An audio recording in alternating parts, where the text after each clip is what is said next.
Boa noite a todos. Nossa aula especial em função, né, dessa tragédia do Rio de Janeiro. Vivenciamos um clássico terrorismo de Estado. Se tem uma classificação de terrorismo que, nesse caso, cabe, é o conceito de ciências sociais, ciência política, que é terrorismo de Estado. Né, que essa necropolítica que a gente vivenciou ontem fez um caos no Rio de Janeiro, várias mortes, uma tragédia, um crime, né, do governo do Estado, e que fez com que a gente tivesse hoje essa aula virtual. Né? Então, vamos aproveitar, né, ao máximo. E essa aula é sobre o governo Lula, né, os dois primeiros mandatos, 2003 a 2010. E, em grande medida, ela tem conexão também com o que aconteceu ontem. A gente está vivendo, de forma inédita, um terceiro mandato do governo Lula, e que a instrumentalização política da violência, né, a questão que a gente falou das classificações, se é tráfico, se é terrorismo, a ideia da necropolítica, a instrumentalização pela extrema-direita, tem a ver também com o que aconteceu na política brasileira, né, desde a chegada do Lula ao poder, né, passando pelos governos da Dilma, que a gente vai ver também, a derrubada da Dilma, né, os governos, né, mais de corte de direita e neoliberal do Temer, e um mais claramente extrema-direita do Bolsonaro, até chegar a esse novo governo do Lula. Né, e essas forças políticas que levaram a esse processo histórico, né, tanto domésticas quanto externas, ainda estão em curso. E elas se manifestam, em grande medida, no que aconteceu ontem. Porque o que está em jogo, independente da questão crônica da violência do Rio de Janeiro, que é estrutural, é complexa, né, uma série de debates, segurança pública atesta para isso, a questão se o melhor caminho é o uso da inteligência, ou esse confronto direto e uma hiperletalidade, né, como eu falei, qual é a efetividade disso, se isso serve simplesmente para dar voto, populismo, e ao mesmo tempo como eu posso dizer, trazer da classe média carioca, opinião pública, né, um certo prazer em termos da violência, né, um sadismo, alimentar o sadismo, né, o fetiche por morte, né, que é a essência dessa necropolítica que muita gente usa, mas que na verdade não tem efetividade nenhuma e serve para dar voto. Então, se é isso, né, se é um espetáculo de morte que a gente está consumado aí no Rio de Janeiro há quase 30 anos e não resolve, só piora a situação, e num contexto de próxima eleição, né, que pode levar um quarto mandato do Lula, ou acho que está muito próximo, né, de ser isso, né, porque acho que não tem... Claro que a política pode mudar bastante, né, mas acho que não tem competidor hoje, mas principalmente para o cenário, né, de eleição aí do Congresso brasileiro, que pode mudar as leis e a Constituição. Então, assim, tem um risco muito grande. Então, o jogo né, começou a ser jogado quando o Lula chegou ao poder, passou pela queda da Dilma, a ascensão da extrema-direita no poder brasileiro, ainda está em jogo hoje, né, no Brasil, na disputa pelo modelo de inserção internacional do país, e, né, se reflete no que aconteceu no Rio de Janeiro. Então, assim, né, falar sobre isso não está totalmente fora do contexto, e a gente vai conversar sobre a política externa do Lula, né, a gente pode, de repente, trazer algum paralelo sobre esses fatos. Mas falando mais especificamente, né, em termos de classificação da política externa do governo Lula, pensar, como eu estava falando com vocês, sobre a maneira que o Tullio Vigevani, né, esse autor que a gente vem trabalhando, ele analisa, né, o grau de mudança e continuidade na história da política externa brasileira. Então, se por um lado o Túlio os dois autores vêm trabalhando desde lá do finalzinho do governo militar, falando dessa autonomia pelo distanciamento, chegando no governo do Fernando Henrique, né, tem um período de transição democrática, vai passar da crise, né, estabilidade com Collor, como vocês viram, uma reconfiguração, né, em busca da estabilidade no governo Itamar, que cria ali o caminho para a estabilidade econômica e política do Brasil, né, tanto que o governo de Itamar é um governo de conciliação entre as forças políticas brasileiras e um governo de transição, inclusive incluiu dentro do próprio governo forças de centro, nacionalistas, de esquerda. Lembrar que o Collor tinha um caráter muito mais pró-Estados Unidos e abertura econômica neoliberal. O Itamar meio que conciliou todas essas forças, inclusive trazendo elementos ali mais progressistas para o governo, né? Inclusive na política externa, né? Que inclusive depois que o Fernando Henrique, né, sai do Ministério das Relações Exteriores, quem assume é o Celso Amorim. Então tem uma volta de um nacionalismo, um ensaio de volta para um desenvolvimentismo, né? Mas que o grande feito do governo Itamar foi conseguir manter a transição, a estabilidade democrática depois da crise do Collor e abriu caminho para a estabilidade econômica com o Plano Real. E isso também foi um fator, um vetor da imagem do Brasil no mundo, também apresentando o Brasil para o mundo um novo perfil internacional de país aberto e uma nova economia atrelado a essa estrutura neoliberal. Isso vai dar, né, como a gente viu, né, a carta branca, né, o discurso imbatível para o Fernando Henrique ganhar 2 eleições seguidas. Lembrar também, não sei se vocês sabem disso, né, que quando o Fernando Henrique foi eleito como pai do Plano Real, que é uma meia-verdade, porque ele era ministro da Finança, né, mas não foi ele exatamente que criou, foi um grupo lá de economistas que estavam ali com ele. Mas ele ganhou, né, o título de pai do Plano Real, isso levou ele, né, deu um peso muito grande à candidatura dele, que tornou praticamente imbatível, não deu qualquer chance para o Lula. Lembrar que o Lula vem tentando desde a redemocratização. Então, a primeira derrota do Lula foi contra o Collor, em 89, com muita ajuda da Rede Globo. Tem vários, né, documentários, filmes que mostram isso, né? Acho que tem um clássico que é Além do Cidadão Kane, que houve uma série de manipulações no debate. E o Lula tinha uma imagem, ao mesmo tempo, muito popular. Então é interessante, como está falando de Lula, é interessante falar dessa história. Ao mesmo tempo, muito popular, mas também uma figura ainda muito temida pela classe média, né, com medo do fantasma do comunismo, né, que não é bem o perfil do Lula, então, diga-se de passagem. Depois a gente vai conversar um pouco mais sobre a história do Lula. O Lula foi um líder sindical, né, quase que de centro, né, apesar do PT ser um partido de esquerda ou de centro-esquerda, ele reuniu várias forças. Então o Lula tinha esse perfil mais de negociador, como está claro hoje com o Trump, né, ele deu ali uma volta no Trump. Mas havia assim esse medo, né? Fidel Castro, barbudo e tal. Então isso foi usado para o Lula perder a eleição para o Collor.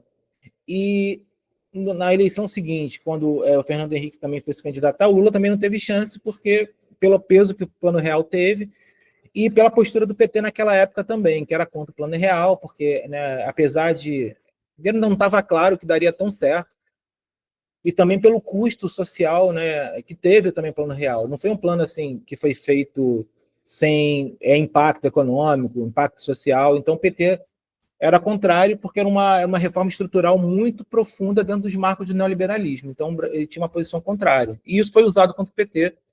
E aí o Fernando Henrique ganhou a eleição, né? E aí a curiosidade que eu ia contar para vocês é que naquele período não havia reeleição. Né? Então, o Fernando Henrique conseguiu mobilizar o Congresso para ter uma emenda na Constituição que permitisse a reeleição. Uma reeleição pronta para a reeleição do Fernando Henrique.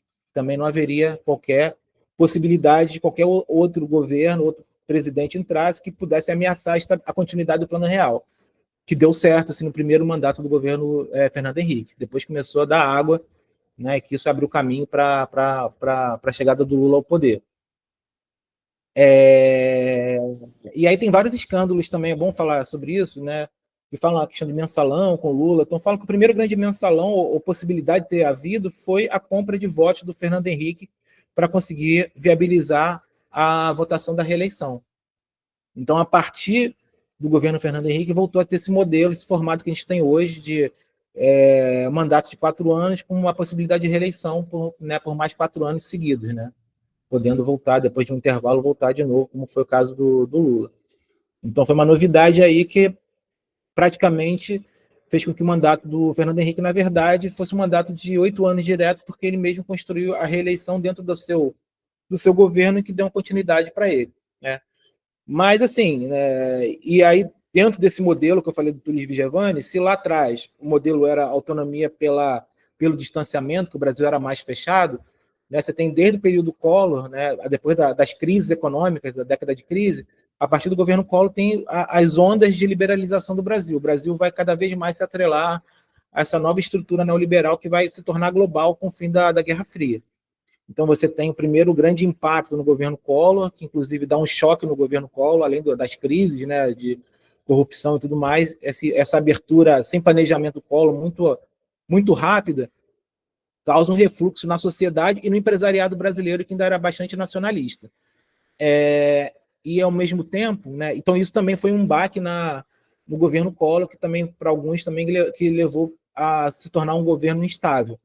E aí você tem um pequeno refluxo no governo do Itamar, como eu falei, que tem um corte um pouco mais nacionalista, só que quando o Fernando Henrique, mas que já tem uma base de reestruturar a economia nos marcos neoliberal, com o Plano Real, né? E aí quando o Fernando Henrique ganha a eleição, você tem uma segunda onda profunda de reforma neoliberal, que é a reforma de fato que vai atrelar o Brasil a esse novo marco da economia internacional do neoliberalismo, aprofundamento do Plano Real e processo, campanha de privatização, tudo mais, a reconstrução da imagem, como vocês viram, com a reconstrução da imagem do Brasil como um país aberto, estável, atrelado, né, não só aos regimes e instituições internacionais, mas também essa nova estrutura neoliberal. Então, esse é o quadro geral. Em relação ao Lula, né, o Túlio e Vigevani vão classificar o modelo da política externa do Lula como mantendo essa ideia da autonomia, ou seja, tudo permaneceu com autonomia pela distância, autonomia pela participação, que era o modelo do Fernando Henrique, de não perder, né, o horizonte do universalismo, de ampliar as parcerias, mas tendo o foco principal Estados Unidos e Europa, e ser um ator proativo na aceitação da maioria dos regimes internacionais, participativamente nas instituições internacionais, tanto que um marco do governo Fernando Henrique foi finalmente o Brasil assinar o Tratado de Não Proliferação Nuclear, o TNP. Isso aí foi, né, tem ali algumas questões ali que trouxe alguns problemas. Então, esse é um marco. Né? No Lula vai ser autonomia pela diversificação. E, né, para muitos e para mim também, mostra o quanto que no governo Lula é o auge do universalismo. Né? Ele vai levar a última potência, o que foi a política externa independente, o pragmatismo, né, do Jane Jango, e o pragmatismo ecumênico e responsável do período do Geisel. Então, assim, é o máximo do universalismo. Fernando Henrique não abandonou o universalismo, mas assim, o foco era menor, tinha um foco maior no norte. O governo Lula não, ele vai expandir ao máximo, mas uma visão pragmática também, sem, por exemplo, abrir mão das relações com o norte. Vai dar um foco muito maior, na verdade a prioridade é no sul global, nas relações, chamada relação sul-sul, o eixo sul-sul, mas isso não quer dizer que houve um abandono das relações com o norte. Na verdade, até um... Deixa eu botar aqui. Até um reforço. Deixa eu só perguntar uma coisa para vocês antes. Eu estou com o ventilador ligado. Tá algum barulhinho de fundo assim, tipo... Tá alguma coisa assim? Ou tá tranquilo o áudio? Não, tá tranquilo, professor.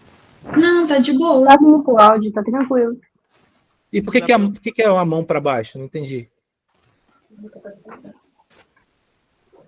Eu acho que ele quis dizer não.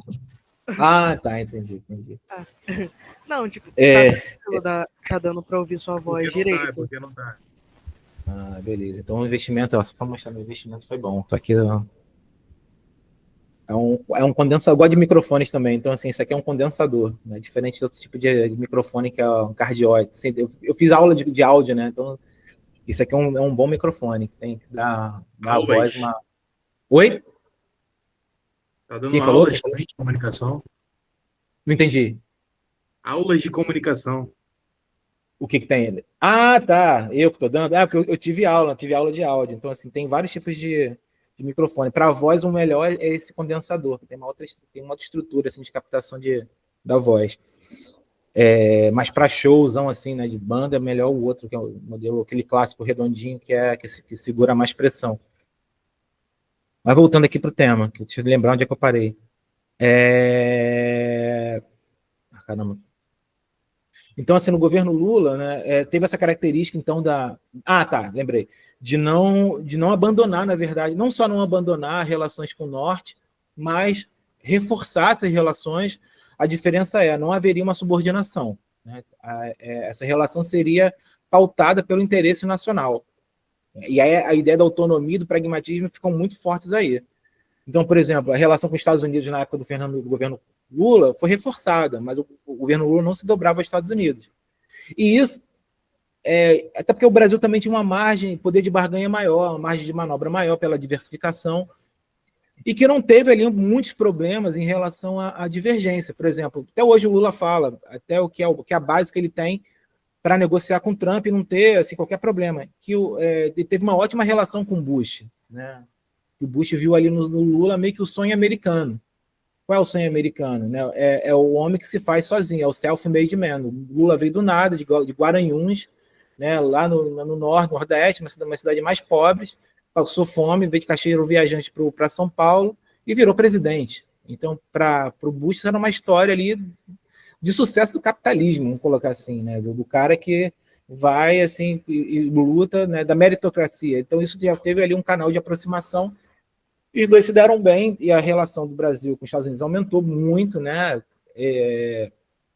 Só é ultrapassada mais ou menos em 2009, quando a China vira o principal parceiro, mas até então não teve boas relações com o Bush. Então essa é mais ou menos a característica de como a autonomia foi trabalhada pelo governo Lula, né, e deu continuidade a esse processo.